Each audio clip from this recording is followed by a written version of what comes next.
Εντάξει, σίγουρα είναι, ξαναλέω, μπήκαν τόσα νέα παιδιά πολύ σύντομα με αυτόν τον τρόπο, μάλλον και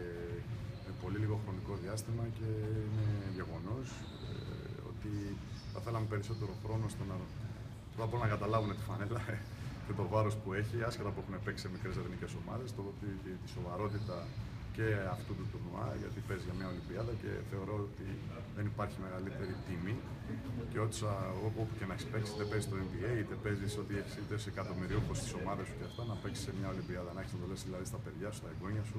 θεωρώ είναι η ύψιστη τιμή για έναν αθλητή, για έναν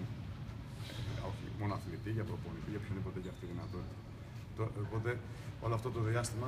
το σύντομο χρονικό διάστημα, προσπαθήσαμε δύο πράγματα να κάνουμε. Ένα με τους παίκτες που έχουμε το στυλ του παιχνιδιού, τη φιλοσοφία που θέλουμε να έχουμε ξεκινήσει από την άμυνα. Το αρκετά transition και θέλουμε να έχουμε αρκετές κατοχές, περισσότερες κατοχές από τον αντίπαλο. Και σίγουρα την